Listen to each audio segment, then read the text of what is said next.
Okay, in what ways do you think most Christians struggle with the cost of following Jesus today? Yeah. I think it's that we just don't actually acknowledge that there is a cost. I think it's one of those things where we look at... Wait, stop. Yeah. You need to just let that hang for a second, because that's really important. Like, say that again. We don't even acknowledge that there is a cost. So I know you got more into your answer, but like, what's an example of that? Like, I'm just having fun today and throwing names out. So let's talk about Joel Osteen for a minute. Great. Right? Like the discipleship he preaches and, the Christianity he preaches. Name it and claim it. And very rarely comes with a cost. It's all, is what you can gain from this. Yeah. Right. Yeah. All right. So go on. So there's...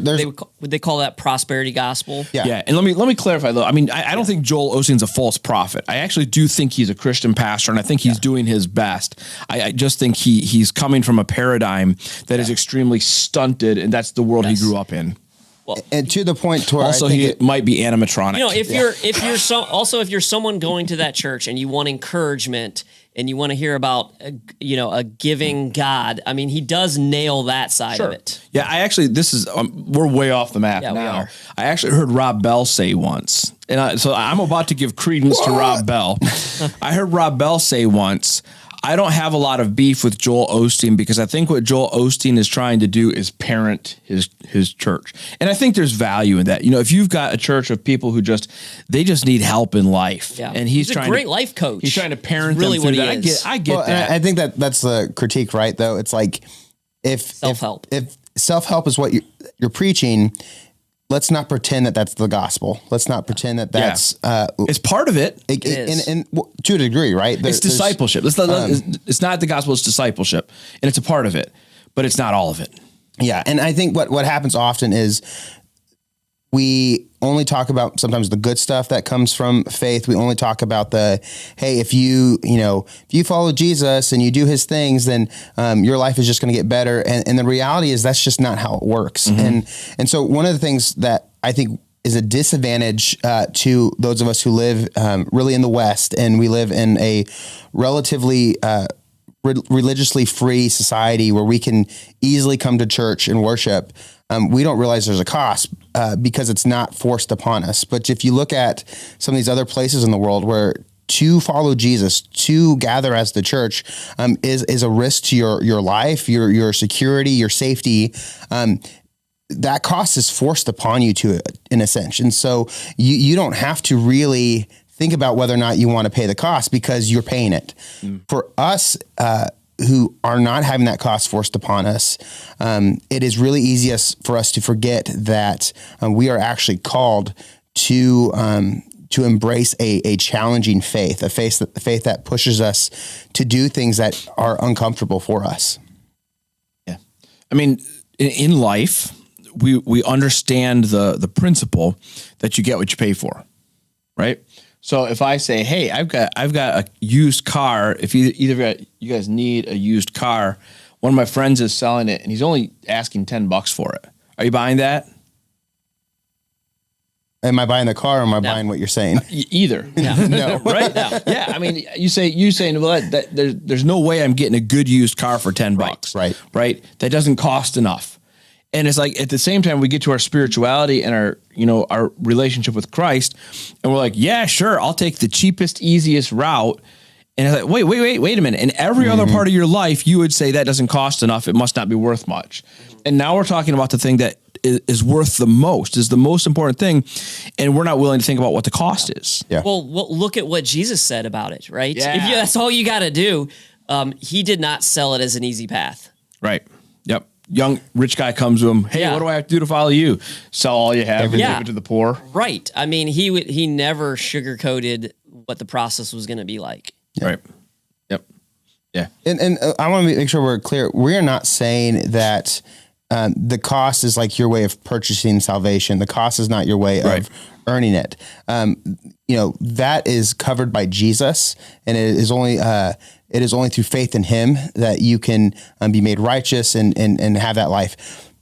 What we are saying though is when you start to follow Jesus, when you start taking the steps that he's calling you to take, there is a natural cost to those things. Yeah. Every yes is a no to something else. And so when you say yes to following Jesus, you are actually saying no to the things that are opposed to Jesus, which are the ways of the world and of your flesh. Yeah. Yeah. I like the, instead of when difficult times come saying, why me, say, what is God teaching me through this? And I think that's where you grow as a Christian and as a person and as a parent and husband and all of those things, is that,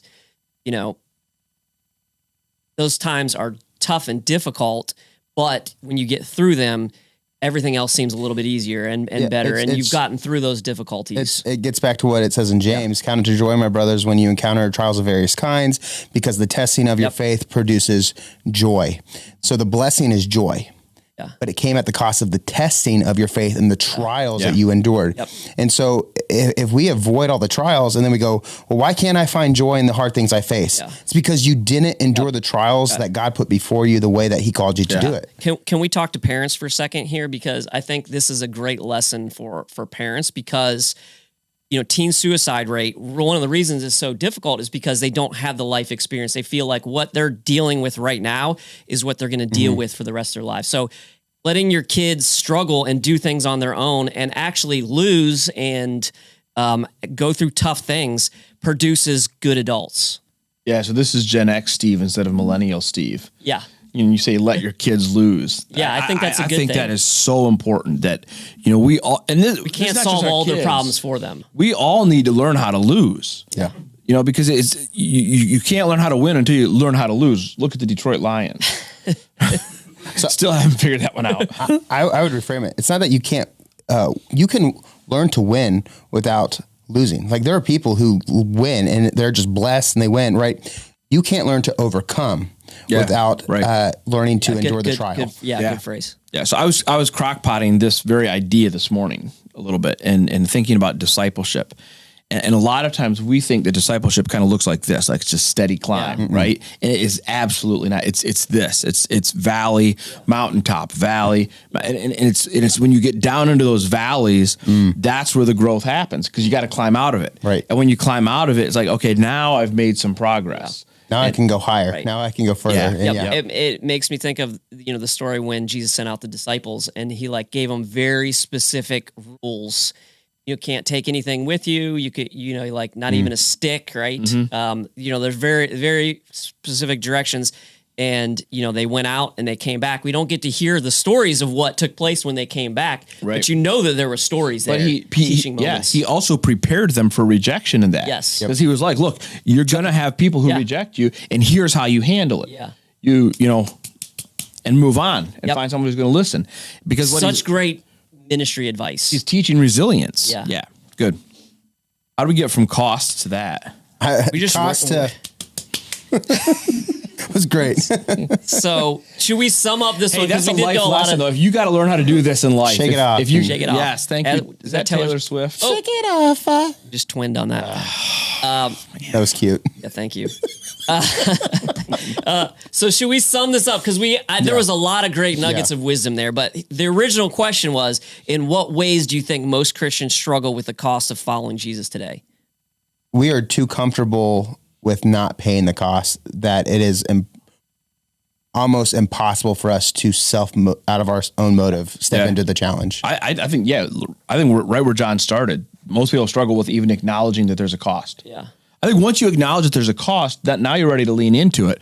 But it's the whole mentality of, if I give my life to Jesus, why should life be hard? Yeah. See, I think I agree with it in most cases, but if you've been a Christian for a long time, at one time you knew that there was a cost. Yeah. But I think for maybe someone who's been a Christian a long time, is it what I have right now is what God wants me to have. I think that's a big struggle for a lot of Christians, of coveting. We've talked about that a lot, of thinking, if I only had this, or why does that person have this and I don't have this? That is cancer to the heart. Yeah, man, you're speaking like John Wesley right now. Yeah, it's just he's your favorite. Wesley, he's his system was great, but he wasn't a great guy. In this context, so what Wesleyanism and the more pursuit of holiness kind of mentality a lot of it comes out of these kind of thoughts and stuff like that. So it's probably more applicable in this context. Yeah. Than Well, the whole mindset of I have enough, right? Yeah. That's so John Wesley. I have enough. And so anything more that I get, I'm just giving away. Yeah. Right. Good stuff.